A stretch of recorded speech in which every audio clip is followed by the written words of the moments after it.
The first of the three big points that I see, or at least think I see, when I look at history, this history, is I see that, in fact, the promotion of values has always been an important part of American foreign policy. There are certainly ups and downs in political fashion and all of these things, but you really cannot find long periods in American history where this isn't in some way an integral part of our foreign policy process. Our democratic politics at home rests on some assumptions, beliefs about human nature and about the way people ought to behave to one another and about the way institutions ought to behave toward the citizens of a country. And by its nature, these beliefs cannot be limited simply to Americans. That is, if you really believe that all people are created equal and are endowed by their Creator with certain inalienable rights, it's actually very hard to believe, and those, by people, we mean all citizens of the United States of America. There is a sense in which the legitimacy of our domestic institutions rests on a set of ideas about what the world society should be like, what all human beings should live. So there's a sense in which we can't get away from this even if we decided we wanted. We can't ignore the fundamental philosophical beliefs that shape our foreign policy without also giving up on things that make our domestic politics what they are. The existence of a successful, stable, large, powerful, economically effective democratic society was a terrible example from the standpoint of all the rulers and religious traditionalists and others in Europe who wanted to argue that their particular hierarchical positions were necessary to the effective governance of society as a whole. My privilege is not a special privilege. It's simply without a hereditary monarchy, society collapses into anarchy and chaos. So my power is your security. The United States of America was just giving one big raspberry to all of these statements that were foundational to the political legitimacy of governments overseas. You can see this very concretely today in the way that you have companies like Google and other major Silicon Valley companies whose business models depend on a certain kind of open internet that relies on things like freedom of information, freedom of assembly, freedom of communication. And so a company like Google will say the boundaries of Chinese or Iranian or Russian power are the boundaries that limit where its business model can reach. So that for commercial reasons, much of American commerce is pushing our government toward the promotion of internet governance or freedom of communications and so on in ways that in fact are parallel to and in some cases exactly equivalent to what you would call values or rights promoting foreign policy.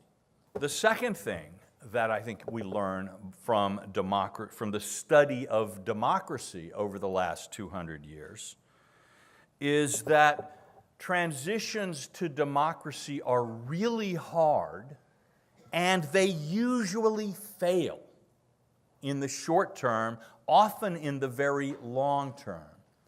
Naive, happy-clappy enthusiasm about, oh, it's a revolution overseas, they're twittering, it's going to be fantastic. All right, the first prominent historical victim of this delusional politics was Thomas Jefferson, who looked at the French Revolution and said, what could go wrong?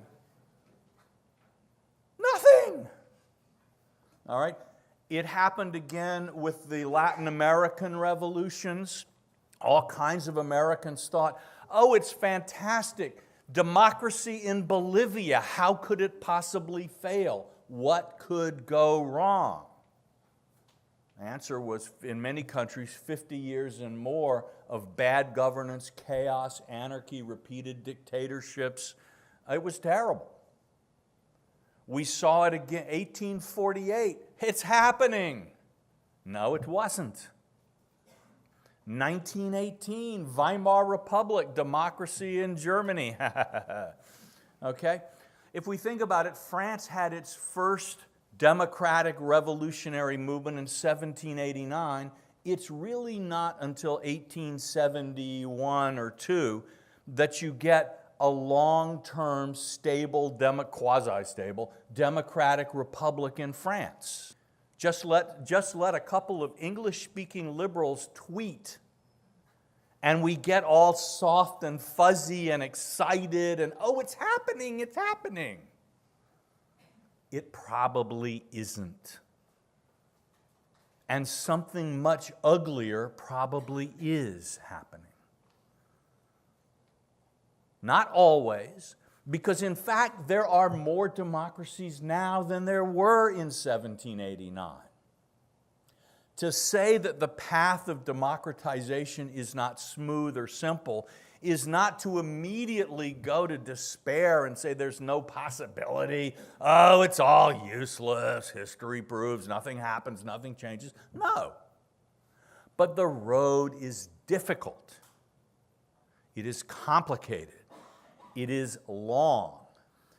In many places, cultures have popular beliefs about how the world works that are not compatible with effective economic management. The word Argentina, for some reason, is floating in my mind, where democratic processes over and over again will produce governments that make terrible economic decisions, as a result of which the society falls into a deep social crisis, which democratic institutions and parties cannot cope with very well. Right? This is not so much an issue of state capacity.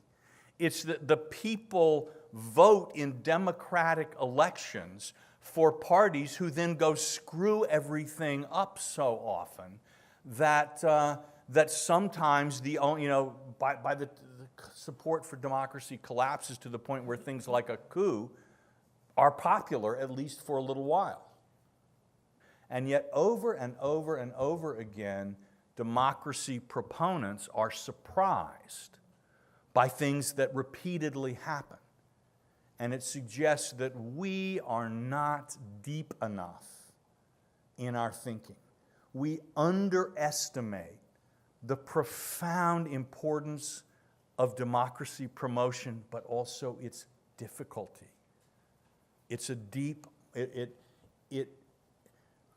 thinking about how you get there. You think about in Africa, it's likely that in many, many countries, tribal and religious tensions and identities will become important as economic development moves, as it increases the role of the state. People find it more important that the state be run by people who think like them, speak like them, are operating it in their interest.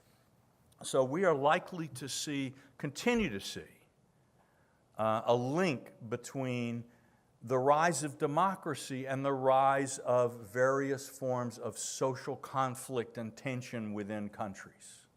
Democracy promotion is so important to American foreign policy that we need to do it better.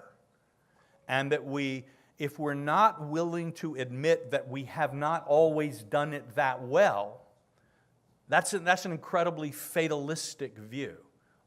We've all done a great job, and the fact that democracy is not progressing is inevitable. And it's certainly there's nothing we could have done differently or better to change that. If that's our point of view, that's actually making a rather stronger argument for defunding all these efforts than I would want to make.